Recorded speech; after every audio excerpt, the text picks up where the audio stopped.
View the initial chart.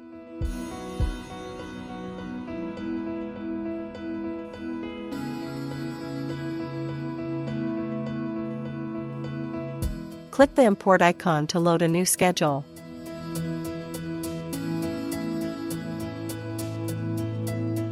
Select the file format to import, MS Project or Primavera P6.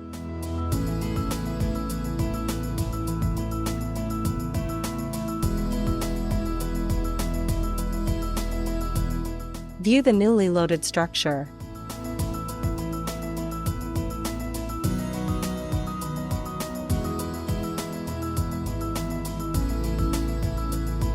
Click the export icon to export the entire structure.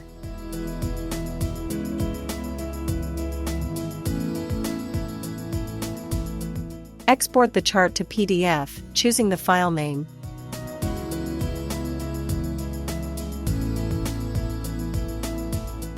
View the exported structure.